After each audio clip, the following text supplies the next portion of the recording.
বা জান্নাতীদের মধ্যে এই উম্মতের মানুষের সংখ্যা বেশি হবে, তবুও নবী সাল্লাল্লাহু আলাইহি ওয়াসাল্লাম বলেছেন যে আমার উম্মত 73টা দলে ভাগ হয়ে যাবে। বনু ইসরাইল 72 দলে ভাগ হয়েছিল। ওয়াতাফতারিকু উম্মতি আলা 73 মিল্লা, আমার উম্মত 73টা দলে ভাগ হয়ে যাবে। কুল্লুহুম ফিন্নার, প্রত্যেকটা দলই যাবে জাহান্নামে, ইল্লা মিল্লাতান ওয়াহিদা, একটা মাত্র দল ছাড়া। কিলা মান হিয়া ইয়া রাসূলুল্লাহ, বলা হলো তারা কারা হে আল্লাহ রাসূল সাল্লাল্লাহু আলাইহি ওয়াসাল্লাম? নবীজি বললেন মা আনা আলাইহি ওয়া আসহাবি, আমি যার উপরে আছি, আমার সাহাবীরা যার উপরে আছে। দুর্ভাগ্যজনক হচ্ছে ইসলামের নামে যত দলাদলি হয়েছে সবারই এই একটাই দলিল যে মা আনা আলাইহি ওয়া আসহাবি, আমি যার উপরে আছি, আমার সাহাবীরা যার উপরে আছে। সবাই দাবি করে আমরা তাই করছি। কেন বেশিরভাগ মানুষ জাহান্নামে যাবে? একটা উত্তর আমরা পেলাম, চোখ দিয়েছি দেখেনি, কান দিয়েছি শোনেনি, কলব দিয়েছি উপলব্ধি করেনি। অর্থাৎ আল্লাহর সত্যের সন্ধান তারা পায়নি, সত্যকে মূল্যায়ন করে নাই, আল্লাহ পাকের বিধানের আনুগত্য করেনি। আরেকটা কারণ আছে, সেটা হলো শিরক। কারণ যে বেশিরভাগ মানুষ জাহান্নামে যাবে তাদের আমল নামায় একটা পাপ থাকবে, খুব কমন পাপ, সেটা হলো শিরকের পাপ। কিভাবে এটা বলতে পারি? এভাবে পারি যে আল্লাহ পাক সূরা নিসার মধ্যে বলেছেন ইন্নাল্লাহা লা ইয়াগফিরু আন ইউশরাকা বিহি ওয়া ইয়াগফিরু মা দুনা যালিকা লিমান ইয়াশা। আল্লাহ পাক বলছেন আমি শিরক ছাড়া অন্য যে কোনো গুনাহ যাকে ইচ্ছা ক্ষমা করে দেব। আল্লাহ পাক বলছেন আল্লাহ পাক শিরকের গুনাহ মাফ করেন না, অন্য যে কোনো গুনাহ যাকে ইচ্ছা আল্লাহ পাক মাফ করে দিবেন ইনশাআল্লাহ। আল্লাহ পাক যখন ঘোষণা দিলেন যে শিরক ছাড়া অন্য গুনাহ আমি মাফ করে দেব ইনশাআল্লাহ, শুধু মানুষের সাথে জড়িত বিষয় বাদ দিয়ে। কারণ মানুষের সাথে জড়িত বিষয় আল্লাহ রাব্বুল আলামিনের কাছে ক্ষমা চেয়ে লাভ হচ্ছে না। যেটা মানুষের সাথে জড়িত বিষয় সেটা আল্লাহর কাছে ক্ষমা চেয়ে লাভ হচ্ছে না। ধরেন আপনি কারো গীবত করেছেন, নাউজুবিল্লাহ, কারো সম্পদ আত্মসাৎ করেছেন, কারো প্রতি জুলুম করেছেন, কাউকে গালি দিয়েছেন, চুরি ডাকাতি করেছেন, ছিনতাই করেছেন, অন্যের সম্পদ আত্মসাৎ করেছেন, কাউকে ধর্ষণ করেছেন, অর্থাৎ অন্য কারো সম্মানহানি করেছেন, জান মাল ইজ্জতের হানি করেছেন। এই বিষয়টার ক্ষমা আল্লাহর কাছে পাওয়া যাবে না। এই ক্ষমাটা ওই বান্দার কাছে নিতে হবে যে ভাই আমি আপনার গীবত করেছিলাম, আমাকে মাফ করে দেন। ভাই আমি আপনার সম্পদ চুরি করেছি, এই নেন, ফেরত নেন। ভাই আমি তোমার জমি আত্মসাৎ করেছি, এটা তোমার, তুমি নিয়ে নাও। ভাই আমি তোমার কাছে টাকা ধার নিয়েছিলাম, দেইনি, এই যে দিয়ে দিলাম, শোধ। প্রতিটা বিষয় যেটা মানুষের সাথে জড়িত, হাক্কুল ইবাদ, এটা আল্লাহর কাছে ক্ষমা হবে না, এটা তার কাছেই ক্ষমা নিতে হবে, এবং এটা খুব কঠিন বিষয়। এর জন্য একটা কলবুন সালিম দরকার হয়, মানে সৎ মনের দরকার হয়। আর এই সৎ মন অনেক দাড়ি টুপির ভিতরেও থাকে না। আমি কি বুঝাতে পারছি? এই মনস্তাত্ত্বিক সততা দাড়ি টুপি জুব্বা পাগড়ির ভিতরে নাও থাকতে পারে, এটা ভিতরের ব্যাপার। যার কলব যত বেশি পরিচ্ছন্ন আলোকিত, সে তত বেশি সৎ হবে ইনশাআল্লাহ। কোনো কোনো ক্ষেত্রে আমরা এমনও দেখেছি যে একজন নন মুসলিম হিন্দু সম্প্রদায়ের মানুষ, সে মাপে কম দিচ্ছে না, একজন মুসলিম দিচ্ছে। কোনো কোনো ক্ষেত্রে দেখবেন আপনাদের এলাকায় আগে হিন্দু সম্প্রদায় বেশি ছিল না? আমার জানা মতে রংপুরের এই জায়গায় তো আগে শহর ছিল, তাই না? এখনো এখানে অনেক নিদর্শন আছে। খাঁটি খাবারের জন্য মানুষ তাদের কাছে আসতো, মুসলিমদের দোকানে না গিয়ে তাদের দোকানে যাচ্ছে। তাদের দুধটা হবে খাঁটি, ঘিটা হবে খাঁটি, মিষ্টি হবে খাঁটি। মুসলিমের দোকান বাদ দিয়ে তাদের কাছে যাচ্ছে মানুষ। সততা দিয়ে তারা মানুষের মন জয় করলো। কোনো কোনো ক্ষেত্রে আপনি দেখবেন একজন অমুসলিম রাষ্ট্রের দায়িত্বে আছে, প্রশাসনে আছে, বা সামাজিক দায়িত্বে আছে, ব্যবসা করছে, চাকরি বাকরি করছে। কোনো কোনো ক্ষেত্রে দেখা যায় যে তারা অনেক মুসলিমের চেয়ে বেশি সৎ। হ্যাঁ, ঘুষ নিচ্ছে না, দুর্নীতি করছে না, ব্যবসায় বাপে কম দিচ্ছে না, সিন্ডিকেট করছে না, চোরা কারবারি করছে না, অনেক ক্ষেত্রে দেখা যায়। এই শ্রেণীর মানুষদেরকে আল্লাহ পাক হেদায়েত দিয়ে দিতে পারেন যাদের মনের মধ্যে আল্লাহ পাক সততা দেখবেন, আল্লাহ পাক তাকে হেদায়েত দিবেন ইনশাআল্লাহ। এটাই নিয়ম। আর যার হৃদয়ের মধ্যে সততা নাই, বাহ্যিকভাবে যদি মনেও হয় যে সে জান্নাতের পথে হাঁটছে, এমন হতে পারে দিন শেষেও জাহান্নামেই যাবে, নাউযুবিল্লাহ। তো যে প্রসঙ্গে এখানে আসলাম, মানুষের সাথে জড়িত হকটা মানুষের সাথেই ডিল করতে হবে। এটা কাবা ঘরের গেলাফ ধরে কানলেও ক্ষমা হবে না। কারণ আল্লাহ পাক তো রহমানুর রহিম নন, শুধু আল্লাহ পাক ন্যায় বিচারকও বটে। কথা কি বুঝতে পারছেন? আল্লাহ পাক শুধু রহমানুর রহিম নন যে সব মাফ করে দিব, একই সাথে শাদীদুল ইকাব, কঠোর শাস্তিদাতাও বটে। এবং আল্লাহ পাকের ন্যায় বিচার, ইনসাফটা সবচেয়ে উপরে। আল্লাহ পাক ইনসাফ করবেন, ইনসাফ করবেন। রহমানুর রহিম কোন অর্থে? আল্লাহ পাক চান যে তার বান্দারা জান্নাতে যাক, এবং তার জন্য আল্লাহ পাক নবী রাসূল পাঠিয়েছেন, আসমানি কিতাব পাঠান, মানুষকে খাওয়ান, পড়ান, হেদায়েত দেন, ভালো মন্দ বোঝান, বিবেক দেন, সব কিছু দেন।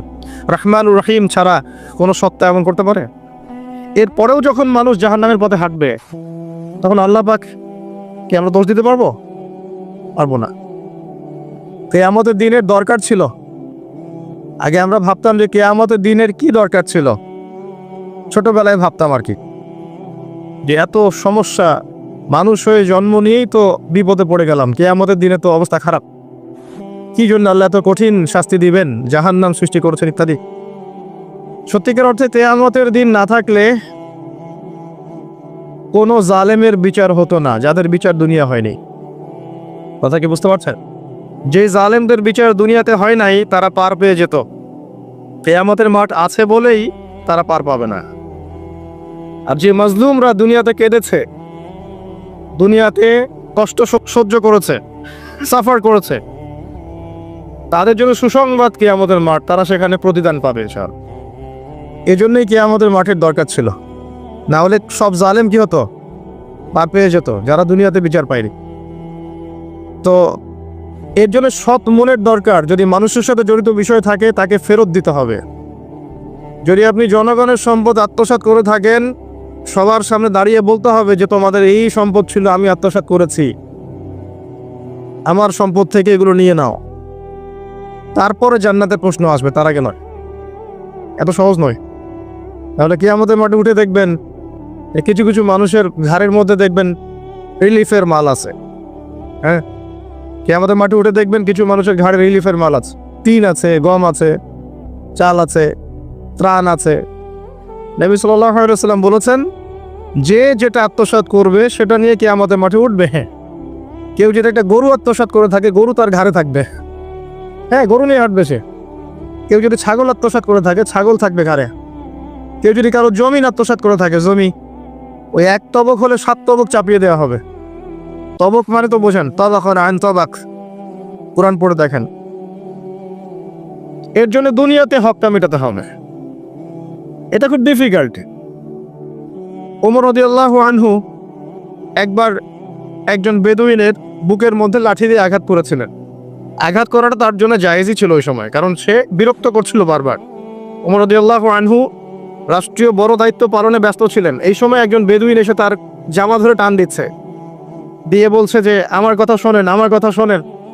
তিনি ব্যক্তিত্ব সম্পন্ন মানুষ ছিলেন, লাঠি দিয়ে একটু গোতা দিয়েছেন, দেখছো না আমি ব্যস্ত আছি। একটু পরেই তার চিন্তা হলো, আমি কি জুলুম করে ফেললাম? একজন সাহাবীকে পাঠালেন তাকে ডেকে নিয়ে আসে। সেই সাহাবী তাকে ডেকে নিয়ে আসলেন। এবার সেই ব্যক্তিকে দাঁড় করিয়ে ওমর রাদিয়াল্লাহু আনহু বলছেন, আমিরুল মুমিনিন, অর্ধ জাহানের খলিফা, অর্ধেক বিশ্বের খলিফা, ছোট্ট একটা কান্ট্রির না, পুরো অর্ধেক বিশ্বের খলিফা। তিনি বলছেন, হে লাঠি নাও। হাদা সদরি ইন আরাত, এই যে আমার বুক, তুমি যদি চাও আমার বুকে ওইভাবেই গোতা দিয়ে প্রতিশোধ নিয়ে নাও। আমি কি বুঝাতে পারছি কথা কিছুটা? এই ব্যক্তি হতভম্ব হয়ে গেল যে সত্যি কি উনি আমাকে এই কথাটা বলছেন? তিনি আমিরুল মুমিনিন হয়ে এই কথা বলছেন যে আমার বুকের মধ্যে লাঠি দিয়ে আঘাত করে তুমি প্রতিশোধ নিয়ে নাও? ওমর রাদিয়াল্লাহু আনহু বলছেন, হ্যাঁ এটা করো, কিয়ামতের মাঠে আমাকে আল্লাহর ওয়াস্তে জবাবদিহি করায়ও না। তখন সেই ব্যক্তি বলছে, আমিরুল মুমিনিন, আমার এটার কোনো প্রয়োজন নেই, আমি আপনাকে মাফ করে দিলাম। ওমর ইবনে খাত্তাব তিনি বলছেন যে আল্লাহ তোমাকে মাফ করে দিন। সুবহান। এই ছিল ইনসাফ। যদি মানুষের সাথে জড়িত কোনো হক থেকে থাকে তাহলে এই দুনিয়াতেই পরিশোধ করতে হবে। কারো টাকা নিয়ে থাকলে টাকা ফেরত দিয়ে দিবেন। কারো যদি জমি সম্পত্তি কোনোভাবে ঝগড়াঝাটি হয়ে থাকে, জমি নিয়ে নিয়েছেন কোনোভাবে, ফেরত দিয়ে দিবেন। যদি বোনের সম্পত্তি পাওয়ার অধিকার থাকে দিয়ে দিবেন। যার যার হক তাকে তাকে দিয়ে দিবেন। পরকালের জন্য নিউট্রাল হয়ে যান। পরকালে মানুষের সাথে জড়িত কোনো হক নিয়ে ওঠেন না, খুব ডিফিকাল্ট। কি হবে তাহলে? পরিণতিটা এটা হবে, নবী সাল্লাল্লাহু আলাইহি ওয়াসাল্লাম বলেছেন, কিয়ামতের মাঠে কিছু মানুষ উঠবে যারা নামাজ, রোজা, হজ, যাকাত, সাদাকা এরকম অনেক নেকি নিয়ে উঠবে। নেকি নিয়ে ওঠার পরে দেখবে সামনে যে অনেক মানুষ দাঁড়িয়ে আছে, পাওনাদার, কারো গীবত করেছে, কাউকে ধর্ষণ করেছে, কারো সম্পদ আত্মসাৎ করেছে, কাউকে গালি দিয়েছে, কাউকে জুলুম করেছে ইত্যাদি। এই মানুষগুলো দাঁড়িয়ে থাকবে। ওই সময় তো আর বেচা কেনার সুযোগ নাই, পরিশুদ্ধ হওয়ার সুযোগ নাই। আল্লাহ পাক তখন বলবেন যে এই ব্যক্তিদের নেকি তাদের আমল নামায় দিয়ে দাও, পাওনাদারদের আমল নামায় এই নেকি দিয়ে দাও। ও নামাজ, রোজা, হজ, যাকাতের নেকি থেকে তাদের ঋণ শোধ করা হবে। এবং শোধ করতে করতে যদি নেকি শেষ হয়ে যায়, তখন ওই ব্যক্তিদের গুনাহ থেকে গুনাহ এই ব্যক্তির আমল নামায় যুক্ত করা হবে। পরিশেষে এই ব্যক্তি যাবে জাহান্নামে, ওরা চলে যাবে জান্নাতে। মানে নাউজুবিল্লাহ। দুনিয়াতে আল্লাহর সাথে জড়িত বিষয় থাকতে পারে, পরকালে যেন মানুষের সাথে জড়িত কোনো হক রাখেন না। এটাই প্রথম নাসিহাত। আল্লাহ রাব্বুল আলামিন এটাই বলেছেন যে নিশ্চয়ই আল্লাহ শিরক ছাড়া সমস্ত গুনাহ মাফ করতে পারেন। তার মানে আমরা বুঝতে পারছি যে বেশিরভাগ মানুষ জাহান্নামে যাবে, তাদের আমল নামায় শিরকের পাপ থাকবে। কিসের পাপ থাকবে? শিরকের পাপ থাকবে। কারণ আল্লাহ পাক বলেছেন শিরক ছাড়া যে কোনো গুনাহ তিনি ক্ষমা করতে পারেন। এবং মেরাজের রাতে যখন নবী সাল্লাল্লাহু আলাইহি ওয়াসাল্লাম আল্লাহর সাথে সাক্ষাৎ করেছেন, আল্লাহ পাক 3টা প্রতিশ্রুতি দিয়েছেন, 3টা হাদিয়া, উপহার। একটা হচ্ছে 50 ওয়াক্ত নামাজ, যেটাকে আমরা এখন 5 ওয়াক্ত পড়ি। 5 ওয়াক্ত পড়লে আপনি 50 ওয়াক্তের নেকি পাবেন ইনশাআল্লাহ। আর এই উম্মতের যে কোনো নেকির কাজ 10 দিয়ে গুণ করা হবে। একটা ভালো কাজ করলে আপনি 10 গুণ নেকি পাবেন, আল্লাহ পাক এটা বলে দিয়েছেন। কিন্তু গুনাহ একটা করলে একটাই পাবেন। একটা গুনাহ করেছেন, একটাই থাকবে, এটাকে 10 দিয়ে গুণ করা হবে না। এটা প্রথম হাদিয়া। দ্বিতীয় হাদিয়া হচ্ছে সূরা বাকারার শেষের 3টা আয়াত। সূরা বাকারার শেষের 3টা আয়াত, লিল্লাহি মা ফিস সামাওয়াতি, এখান থেকে ফানসুরুনা আলাল কওমিল কাফিরিন পর্যন্ত। এটা একটা হাদিয়া। এবং নবী সাল্লাল্লাহু আলাইহি ওয়াসাল্লাম বলেছেন, রাতের বেলা কেউ যদি এই 3টা আয়াত পড়ে ঘুমায়, ঘুমানোর আগে এই 3টা আয়াত পড়ে নিয়ে ঘুমায়, বা মাগরিবের নামাজের পর থেকে পড়া শুরু করে, কারণ মাগরিবের পর থেকে রাত শুরু হয়। পশ্চিমা বিশ্বের মতো 12টার পর থেকে রাত শুরু হয় না ইসলামে, সূর্য ডুবলেই রাত শুরু হয়। তো নবী সাল্লাল্লাহু আলাইহি ওয়াসাল্লাম বলছেন তার আমল নামায় সারা রাত ইবাদতের নেকি দেওয়া হবে ইনশাআল্লাহ। আরেকটা হাদিয়া হচ্ছে এটা, আল্লাহ পাক ঘোষণা দিয়েছেন এই উম্মতের কোনো ব্যক্তি যদি শিরক না করে মারা যায়, এই উম্মতের কোনো ব্যক্তি যদি শিরক না করে মারা যায়, মানুষের সাথে জড়িত কোনো পাপ না থাকে, ইনশাআল্লাহ আল্লাহ পাক তাকে মাফ করে দিবেন। আর এই সূরা নিসার আয়াতটাও এটাই প্রমাণ করছে। আল্লাহ পাক বলছেন, ইন্নাল্লাহা লা ইয়াগফিরু আন ইউশরাকা বিহি, আল্লাহ পাক শিরকের গুনাহ মাফ করেন না, ওয়া ইয়াগফিরু মা দুনা যালিকা লিমান ইয়াশা, এবং এছাড়া যে কোনো পাপ আল্লাহ পাক যাকে ইচ্ছা মাফ করতে পারে। আল্লাহ পাক পরম করুণাময়, অসীম দয়াল। এক ব্যক্তি 100টা খুন করেছিল, 99টা খুন করার পরে, এটা বনু ইসরাইলের ঘটনা, এটা গল্প নয়, কেচ্ছা কাহিনী নয়, সত্য ঘটনা। সে তওবার সুযোগ খুঁজছে, তওবা করা যাবে কিনা। খুঁজতে খুঁজতে খুঁজতে একজন আবেদের কাছে গিয়েছে। আবেদ মানে যে ইবাদত করে কিন্তু জ্ঞান নাই। 2 রকম মানুষ থাকে মুসলিমদের মধ্যে, একজন এক শ্রেণী আলেম, যারা জানে এবং জানা অনুযায়ী আমল করে, আর এক শ্রেণী হচ্ছে খুব একটা জানে না কিন্তু দেখা দেখে আমল করে, এটাকে বলা হয় আবেদ। এই ব্যক্তি ছিল আবেদদের একজন। তার কাছে গিয়ে বলছে, আমার কি তওবা হবে? আমি 99টা খুন করেছি, সিরিয়াল কিলার। সেই ব্যক্তি বলেছে, না, তোমার কিসের ক্ষমা? তুমি এতগুলো খুন করেছো, তোমার ক্ষমা হতে পারে? রাগে এই ব্যক্তিকেও সে খুন করেছে, করে 100টা পূর্ণ করেছে। এরপরে আরেকজনের সন্ধান পেয়েছে যে একজন আলেম, তার কাছে গিয়ে তওবার সুযোগ খুঁজছে। সে বলল, হ্যাঁ, তোমার তওবা হবে ইনশাআল্লাহ, তুমি খালেসভাবে তওবা করো, করে এই এলাকা থেকে চলে যাও। কারণ তওবার পরে নতুন জীবন শুরু করবে, এই পরিবেশে থাকলে তুমি অতীতের হিস্ট্রিগুলো তোমার মনে করবে, তুমি চলে যাও দূরে কোথাও, সেখানে গিয়ে থাকা শুরু করো। সে তওবা করে ওইদিকে চলে যাচ্ছিল, রাস্তায় মৃত্যু হয়। এবার 2 শ্রেণীর ফেরেশতা চলে আসছে, জান্নাতের এবং জাহান্নাম। কে তার আত্মা নেবে? আমরা মৃত্যুর সময় টের পেয়ে যাবো যে কে জান্নাতে কে জাহান্নামী। ফেরেশতাদের আকৃতি দেখেই, ঠিক আছে? আর একজন মানুষের মৃত্যু থেকেই তার কিয়ামত শুরু হয়ে যায়। কিয়ামত কবে হবে এর চেয়ে বড় কথা যে মৃত্যুর জন্য আমরা প্রস্তুত কিনা। তো এখন জাহান্নামের ফেরেশতারা রূহ নিতে চাচ্ছে ওই ব্যক্তির, আবার জান্নাতি ফেরেশতারাও চাচ্ছে। দুজনের মাঝখানে একটা ডিবেট চলছে। আল্লাহ রাব্বুল আলামিন তখন কৌশল করে বললেন, তোমরা রাস্তাটা মেপে দেখো, সে যতদূর এসেছিল এই রাস্তার পরিমাপ বেশি না যেখানে যাচ্ছিল এর পরিমাপ বেশি। দেখা গেল সে যতদূর গিয়েছিল এর পরিমাপ বেশি। আল্লাহ পাক জমিনকে প্রশস্ত করে দিলেন। এভাবে কৌশল করে আল্লাহ পাক এই ব্যক্তিকে মাফ করে দিলেন। এখানে আপনাকে খুনের অ্যাক্সেস দেওয়া হচ্ছে না। এই হাদিসটা বলে আপনাকে খুন করতে উৎসাহিত করা হচ্ছে না। আপনাকে বোঝানো হচ্ছে আল্লাহ পাকের মার্সি, দয়া কত প্রশস্ত। আরেক ব্যক্তি ছিল, সে ব্যভিচারিণী, ব্যক্তি না, সে মহিলা। সে ব্যভিচারিণী মহিলা, প্রস্টিটিউশনে ছিল, যাকে আমরা এখন যৌনকর্মী বলি বর্তমান আধুনিক সভ্যতায়, সো কল্ড আধুনিক সভ্যতায়।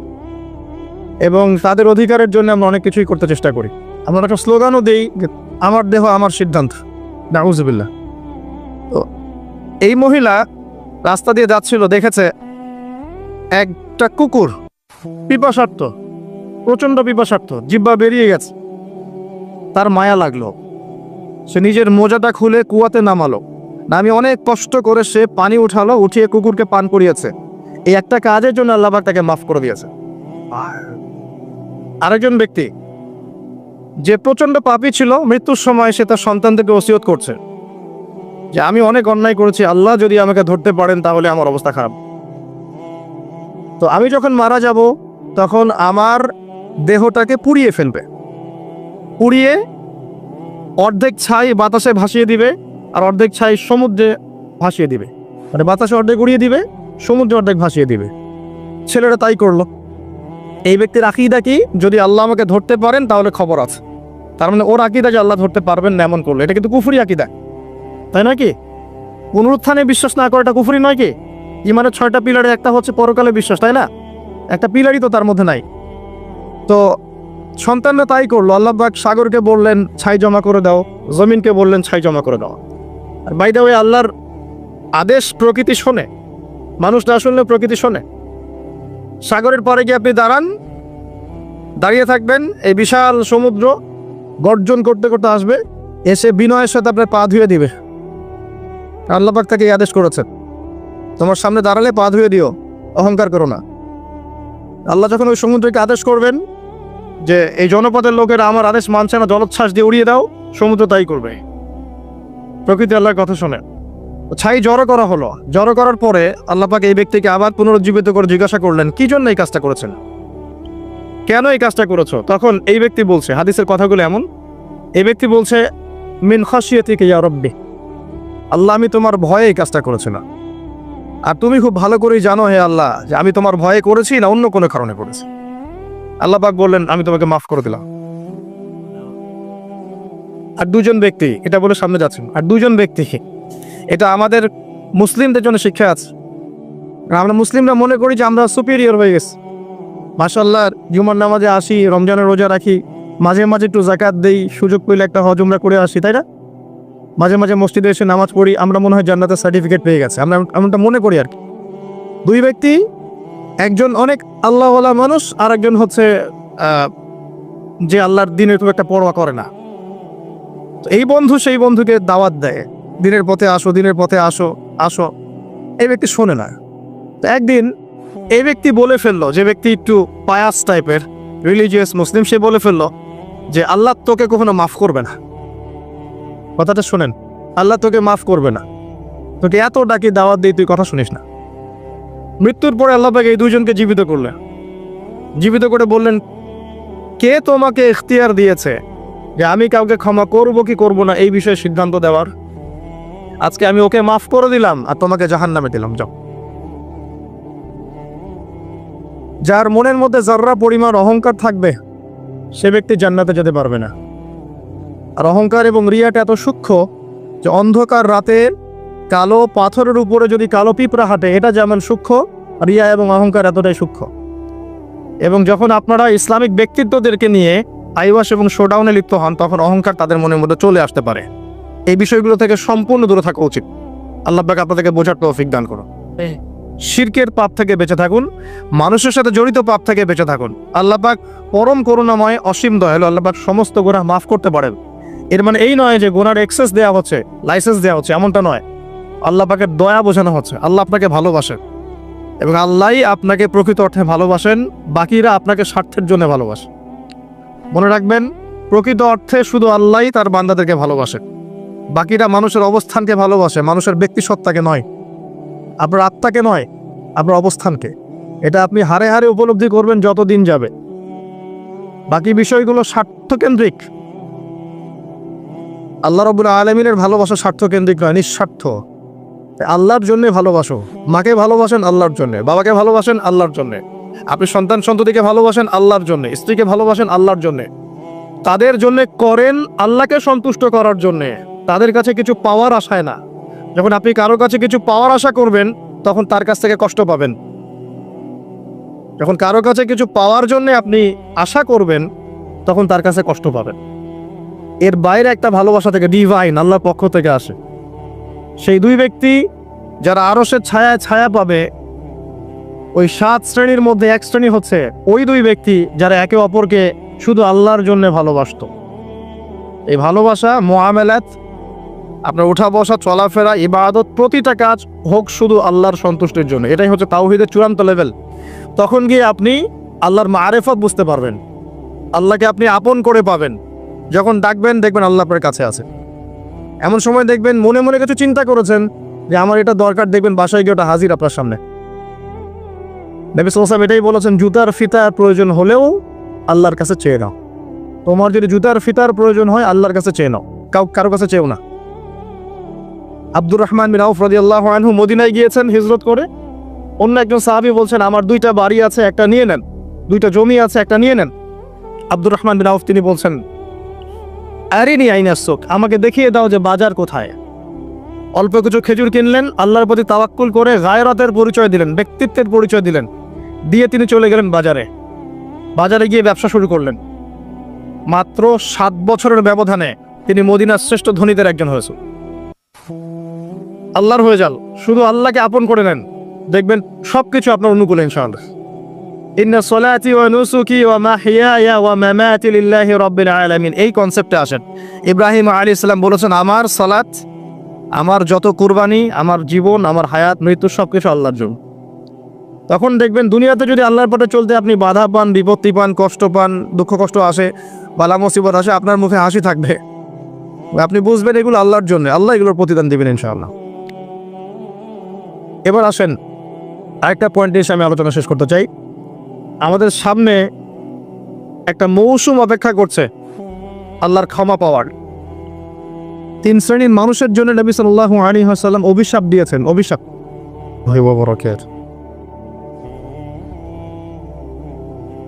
ইন্নাল হামদুলিল্লাহ নাহমাদুহু ওয়া নাস্তাঈনুহু মান ইয়াহদিহিল্লাহু ফালা মুদিল্লা লাহু ওয়া মান ইউদ্লিল ফালা হাদিয়া লাহু ونشهد أن لا إله إلا الله وحده لا شريك له ونشهد أن محمدا عبده ورسوله أما بعد فأعوذ بالله من الشيطان الرجيم بسم الله الرحمن الرحيم وقال الله تعالى في كلامه المجيد والفرقانه الحميد يا أيها الذين آمنوا اتقوا الله حق تقاته ولا تموتن إلا وأنتم مسلمون وقال رسول الله صلى الله عليه وسلم القرآن حجة لك وعليك رب اشرح لي صدري ويسر لي أمري واحلل عقدة من لساني يفقه قولي اللهم فقهنا في الدين وعلمنا التأويل اللهم اجعلنا منهم الذين آمنوا وعملوا الصالحات وتواصوا بالحق وتواصوا بالصبر আলহামদুলিল্লাহ, যাবতীয় প্রশংসা এবং গুণগান একমাত্র মহিয়ান ও গরিয়ান আল্লাহ রাব্বুল আলামিনের জন্য, যে আল্লাহ সুবহানাহু ওয়া তাআলা নাজিল করেছেন মহাবিশ্বের মহাবিশ্বয় মহাগ্রন্থ আল কোরআনুল কারীম। যে আল্লাহ পাক আমাদেরকে আজকে সুস্থ শরীরে মসজিদে আসার তৌফিক দান করেছেন, আমাদেরকে মুসলিম পরিবারে জন্মগ্রহণ করার তৌফিক দান করেছেন, মুহাম্মদ সাল্লাল্লাহু আলাইহি ওয়াসাল্লামের উম্মাহ হওয়ার সৌভাগ্য দান করেছেন। সকলেই শুকরিয়া আদায় করি, বলি আলহামদুলিল্লাহ। অগণিত অসংখ্য দরুদ এবং সালাত বর্ষিত হোক মহান আল্লাহ প্রেরিত সর্বশেষ এবং চূড়ান্ত নবী, মানবতার মুক্তির দূত মুহাম্মদুর রাসূলুল্লাহ সাল্লাল্লাহু আলাইহি ওয়াসাল্লামের প্রতি। আমরা সংক্ষিপ্ত আকারে দরুদ পড়ি। আল্লাহুম্মা সাল্লি আলা মুহাম্মদ, আল্লাহুম্মা বারিক আলা মুহাম্মদ। সম্মানিত উপস্থিতি, কেমন আছেন আপনারা? আলহামদুলিল্লাহ আলা কুল্লি হাল ওয়া ফি কুল্লি মাকান। আমরা পবিত্র জুমার দিনে আছি। আল্লাহ পাক জুমার দিনে খুতবা শ্রবণ এবং সালাত আদায়ের উদ্দেশ্যে সুস্থ শরীরে মসজিদে আসার তৌফিক দিয়েছেন। আবারও বলি আলহামদুলিল্লাহ। রাসূলুল্লাহ সাল্লাল্লাহু আলাইহি ওয়াসাল্লাম বলেছেন, জুমার দিনে কেউ যদি সকাল সকাল গোসল করে এবং উত্তম কাপড় পরিধান করে, সুগন্ধি ব্যবহার করে, সকাল সকাল মসজিদে আসে এবং পায়ে হেঁটে মসজিদে আসে, ইমামের কাছাকাছি বসে, মনোযোগের সাথে খুতবা শ্রবণ করে, খুতবা চলাকালীন সময়ে কাউকে কষ্ট দেয় না, এমনকি কেউ যদি কথা বলে তাকে এটাও বলবে না যে চুপ করো, এবং ইমামের সাথে নামাজ শেষ করে, নবী সাল্লাল্লাহু আলাইহি ওয়াসাল্লাম বলেছেন, এই ব্যক্তির আমলনামায় প্রত্যেক পদক্ষেপের বিনিময়ে 1 বছরের নফল নামাজ, 1 বছরের নফল রোজার নেকি দেয়া হবে। এই বিশাল নেকিটা নষ্ট হয়ে যাবে যদি খুতবা চলাকালীন সময় আমরা কথাবার্তা বলি, মোবাইলে ব্যস্ত থাকি, লুকিয়ে লুকিয়ে ভিডিও করি, ফটো সেশন করতে থাকি ইত্যাদি, অন্যকে কষ্ট দেই, আপোষে কথাবার্তা বলি, তাহলে এই পুরো নেকিটা নষ্ট হয়ে যাক। দেখবেন এটা বলে দেওয়ার পরেও কিছু মানুষ কথা বলবে, এই কাজ করবে। আল্লাহ পাক বলেছেন কিছু মানুষ সম্পর্কে, লাহুম কুলুবুন লা ইয়াফকাহুনা বিহা, আমি হৃদয় দিয়েছি উপলব্ধি করে না, ওয়া লাহুম আযানুন লা ইয়াসমাউনা বিহা, শ্রবণ ইন্দ্রিয় দিয়েছি শুনবে না, ওয়া লাহুম আ'য়ুনুন লা ইউবসিরুনা বিহা, চোখ দিয়েছি দেখবে না। আল্লাহ বলেছেন এমন কিছু মানুষের কথা, এবং তাদের বিষয়ে আল্লাহ বলছেন, উলাইকা কালানআম, এরা হচ্ছে গবাদি পশুর মতো, জাস্ট লাইক ক্যাটলস, গবাদি পশু, জন্তু জানোয়ারের মতো। বাল হুম আদাল, বরং তার চাইতেও নিকৃষ্ট। উলাইকা হুমুল গাফিলুন, এরা হচ্ছে গাফেল সম্প্রদায়। আল্লাহ পাক এদেরকে দিয়েই জাহান্নাম পূর্ণ করবেন। ওয়ালাকাদ যারানা লিজাহান্নামা কাসীরাম মিনাল জিন্নি ওয়াল ইনস, প্রচুর জিন আর মানুষকে দিয়ে আমি জাহান্নাম পূর্ণ করব। অপরাধ এটাই, চোখ দিয়েছি দেখে নাই, কান দিয়েছি শোনে নাই, হৃদয় দিয়েছি উপলব্ধি করে নাই, এটাই অপরাধ। আর সহিহ বুখারীর মধ্যে 4 বার একটা হাদিস এসেছে যে আল্লাহ পাক আদম আলাইহিস সালামকে ডাকবেন কিয়ামতের মাঠে এবং বলবেন, তোমার সন্তানদের মধ্য থেকে জাহান্নামীদেরকে আলাদা করে দাও। আদম আলাইহিস সালাম বলবেন, কতজন হে আল্লাহ? আল্লাহ পাক বলবেন, প্রতি 1999 জনকে জাহান্নামের জন্য আলাদা করে দাও। যদিও এই উম্মতের বেশিরভাগ মানুষ জান্নাতে যাবে ইনশাআল্লাহ, বা জান্নাতীদের মধ্যে এই উম্মতের মানুষের সংখ্যা বেশি হবে, তবুও নবী সাল্লাল্লাহু আলাইহি ওয়াসাল্লাম বলেছেন যে আমার উম্মত 73টা দলে ভাগ হয়ে যাবে। বানু ইসরাঈল 72 দলে ভাগ হয়েছিল। ওয়া তাফতারিকু উম্মতি আলা 73 মিল্লা, আমার উম্মত 73টা দলে ভাগ হয়ে যাবে। কুল্লুহুম ফিন নার, প্রত্যেকটা দলই যাবে জাহান্নামে, ইল্লা মিল্লাতান ওয়াহিদা, একটা মাত্র দল ছাড়া। কিলা মান হিয়া ইয়া রাসূলুল্লাহ, বলা হলো তারা কারা হে আল্লাহ রাসূল সাল্লাল্লাহু আলাইহি ওয়াসাল্লাম? নবীজি বললেন, মা আনা আলাইহি ওয়া আসহাবি, আমি যার উপরে আছি, আমার সাহাবীরা যার উপরে আছে। দুর্ভাগ্যজনক হচ্ছে ইসলামের নামে যত দলাদলি হয়েছে সবারই এই একটাই দলিল যে